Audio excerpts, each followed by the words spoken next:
Muito bem, qualquer pessoa com 2 neurônios poderia prever que as manifestações do dia de ontem, 12 de setembro, promovidas pelo movimento MBL, seriam um fracasso assim formidável, né? Porém, por que perder tempo comentando isso? Bom, somos cidadãos brasileiros e, no meu caso, sou estudante de filosofia, né? Um estudante medíocre, obviamente, mas, né, que procura ser sério e comprometido com a verdade, tentando, né, entender a verdade. E como o professor Olavo muito bem explica em suas aulas, tudo tem uma filosofia, portanto vale a pena a gente analisar. E qual a diferença entre o movimento do dia 12 de setembro e o movimento do dia 7 de setembro? O do dia 7 de setembro a favor do presidente e o do dia 12 de setembro contra o presidente. Percebi que muitos jornalistas, comentaristas, políticos e até cidadãos se manifestaram nas redes sociais qualificando o movimento do dia de ontem, promovido pelo MBL, como muito mais, vamos dizer assim, em menor quantidade, mas com maior qualidade, ou seja, maior coerência, coesão dos seus aderentes. Será mesmo?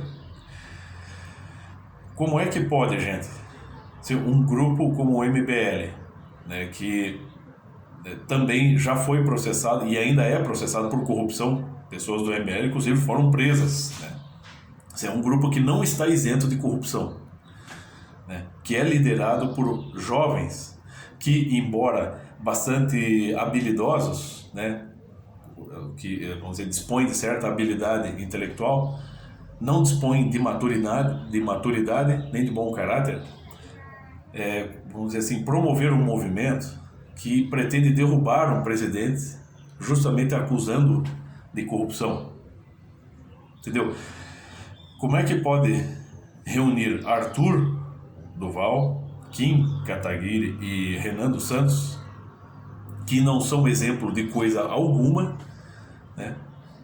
para formar um movimento que vai tentar, ingenuamente, derrubar um presidente popular acusando-o de corrupção?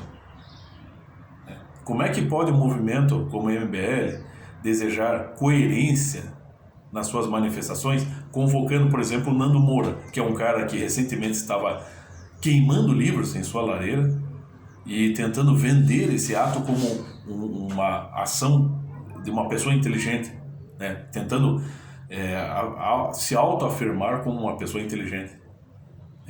Nando Moura é mais um que o que sobra em, vamos dizer, competência administrativa falta em caráter e falta em maturidade.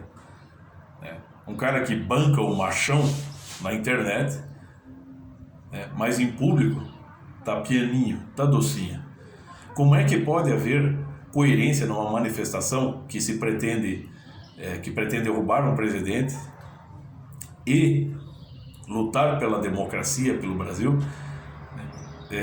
juntando bandeiras como o PCdoB, bandeiras abortistas, bandeiras de outros partidos de esquerda, juntando Ciro Gomes, João Dória, que são, autoridades políticas corruptas e que são processadas, estão respondendo também por corrupção.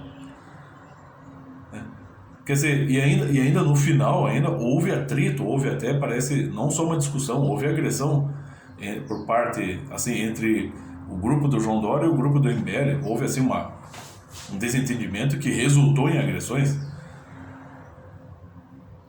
Então, como é que pode? Você levanta uma série de bandeiras contraditórias e como é que você forma um todo coerente? Aquilo era um caos.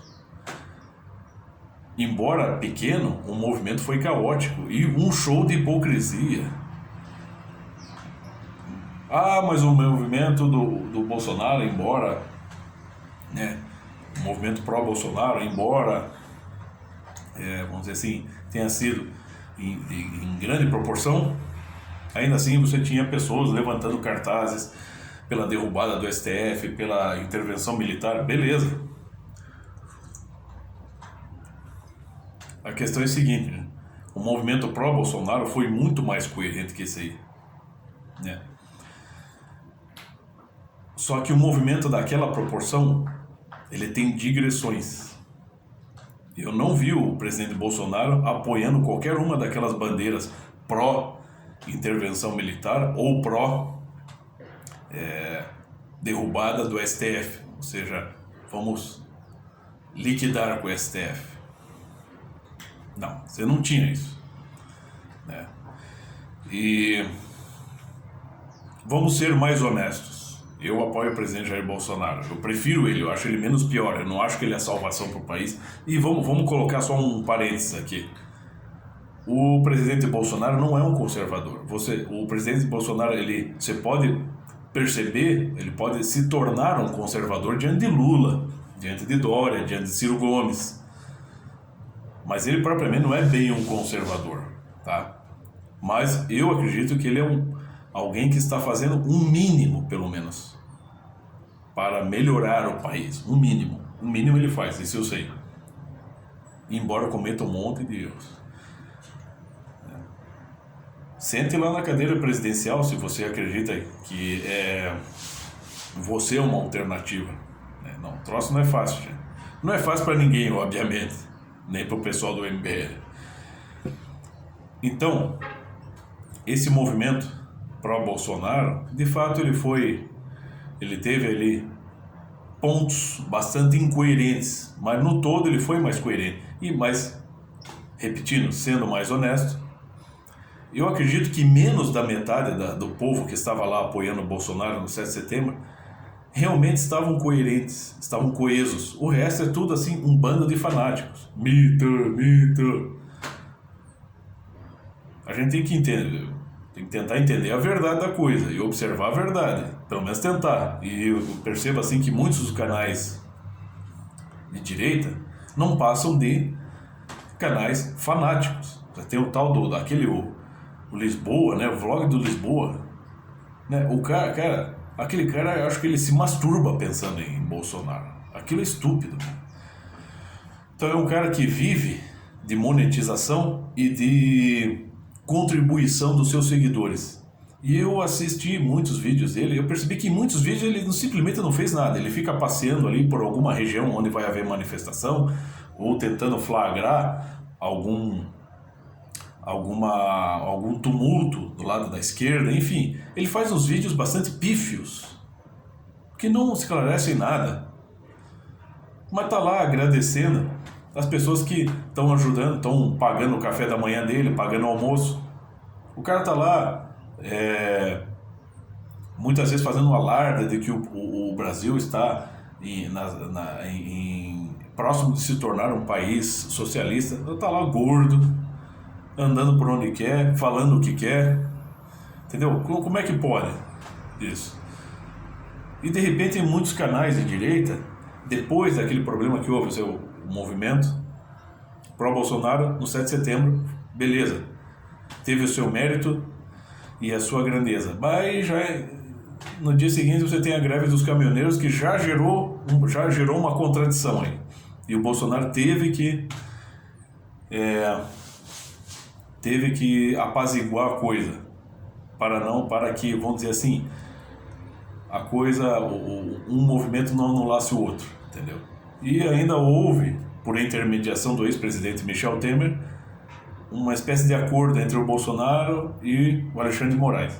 Então tudo isso gerou uma polêmica, e o que eu percebi é que muitos canais de direita começaram daí a falar assim, pera lá, começaram a criticar, né, de fato, essa situação do presidente, e começaram a falar assim dos debates internos da direita. Ou seja, que é muito natural que haja essas contradições e que tem que haver uma autocrítica. Pois é, mas até então não estavam falando muito disso. Então é claro que também há incoerências de um lado e do outro. Tanto do lado do pessoal aí que se opõe ao governo Bolsonaro, é incoerência total, né? O cara que é democracia está lá levantando bandeira de criminosos como o PCdoB. Aí, por outro lado, você tem nos grupos de direita, nos canais de direita, né, nas mídias de direita independentes, também essas contradições. Conta-se com uma certa coerência, mas de repente você tem que necessariamente abrir um debate interno para tentar, vamos dizer, justificar esses problemas que ocorrem no governo. Então é claro que há incoerências dos dois lados, né? Mas no caso da direita são incoerências acidentais, muito mais acidentais. No caso do movimento de oposição, a incoerência é flagrante, ela não é planejada, mas ela é assim inevitável. E é por isso que o movimento do MBL não chegou a lugar algum. Chegou a algum lugar aquilo ali? Me diz. Eu acompanhei, tentei acompanhar, não teve nem relevância. Não vai dar uma semana, ninguém está mais falando disso, né? Então é claro, tem que olhar a coisa, tentar olhar a coisa na sua realidade. Você pode ficar do lado que você achar melhor, mas você tem que olhar em primeiro lugar a verdade da coisa. E vamos dizer, ninguém melhor para ilustrar isso do que o professor Olavo. Vou pegar aqui uma página inicial aqui do primeiro capítulo do Jardim das Aflições, em que ele explica mais ou menos, né, o que ocorre hoje, mas isso é um diagnóstico já de quase 30 anos atrás. Tudo isso é muito normal em política, onde cada facção procura sempre arrogar o monopólio do bem. O estranho era que a inaudita mobilização da classe intelectual não desse à campanha nem mesmo um arremedo de rigor, de seriedade, de autoconsciência moral. Que a farsa de uma ética reduzida a grosseiras expressões de ressentimento parecesse contentar a todos os cérebros incumbidos, em princípio, de ser exigentes consigo mesmos, tudo bem. Aparentemente, os âncoras de TV tinham se tornado guias e orientadores da intelectualidade mais pomposa e autoritária, que se deixava guiar ao som de slogans, com festiva credulidade, como se a destruição de seus desafetos políticos valesse a abdicação de toda a inteligência crítica. Amigos com quem comentei o caso explicavam-no pelo revanchismo, como macacos a espancarem a onça morta. Como macacos a espancarem a onça morta, os esquerdistas buscavam uma compensação por 2 décadas de humilhações, perseguindo os remanescentes de uma ditadura que não tinham conseguido vencer e que só se desfizera, enfim, por vontade própria. Mas a explicação, embora parcialmente verdadeira, não me satisfazia. O revide era tardio demais. Os inimigos já estavam quase todos mortos ou esquecidos, e os militantes da moral não relutavam em recrutar para suas tropas notórios servidores dos governos militares, como o senador Jarbas Passarinho. Não era possível que, decorrido tanto tempo, o desejo de vingança ainda tivesse força bastante para obnubilar todas as inteligências, para atirar ao limbo as exigências mais comezinhas do amor à verdade em troca de resultados políticos de valor duvidoso. Cara, no meu entender é mais ou menos isso o que tem acontecido aí. Você vê que nas manifestações ontem do MBL, né, num caminhão lá, acho que na frente na orla da praia de Copacabana, você tinha lá uma deputada que estava lá: nós derrubamos a ditadura, né, e nós precisamos, né, recomeçar essa luta, né, não derrubar a ditadura, né? Então parece assim, você vai juntando uma geração anterior com essa geração nova, e diante de um presidente que tem a sua origem, né, como militar, né, que vem da ala militar, parece que se evocam todos aqueles clichês, todos aqueles mitos do passado lá, da ditadura, né, e aqueles discursos bastante desgastados, bastante ineficazes, começam a florescer. Outro dia tinha gente até com bandeira da ditadura do proletariado, pela ditadura do proletariado, que às vezes começa a evocar uma série de clichês e palavras de ordem retrógradas, né, quase do século XIX, para combater um velho fantasma, um fantasma da ditadura, né, como se o atual presidente estivesse pregando uma ditadura. Como é que pode, num país onde se joga uma partida de futebol com uma réplica da cabeça de um presidente que é de origem militar, né, e o presidente, né, apenas se manifesta criticamente sobre isso, não há qualquer punição para as pessoas que fizeram isso, e ainda se prega que o mesmo presidente está tentando promover uma ditadura.